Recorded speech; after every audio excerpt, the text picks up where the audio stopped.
Mtakatifu, tunatakiwa kujiuliza ni kwa nia gani tunataka kulikamilisha lengo letu hili.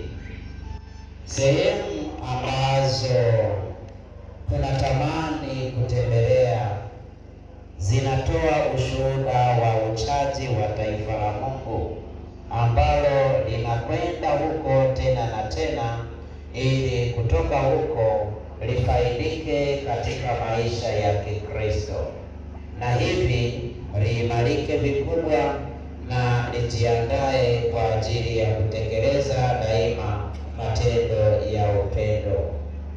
Na kule tunapokwenda sisi wenyewe lazima tupeleke kitu fulani, kama mlivyoandaa sadaka zenu, majitoleo yenu, hasa mfano wa imani, matumaini na mapendo yetu, ili wote wenyeji na wageni tutajirishwe kwa makuzi ya pamoja. Neno la Mungu.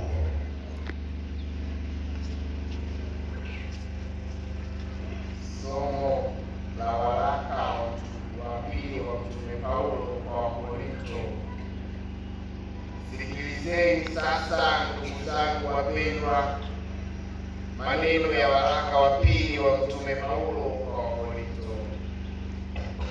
Wakati tuwapo hapa katika mwili, tunakaa mbali na Bwana, maana twaenenda kwa imani, si kwa kuona.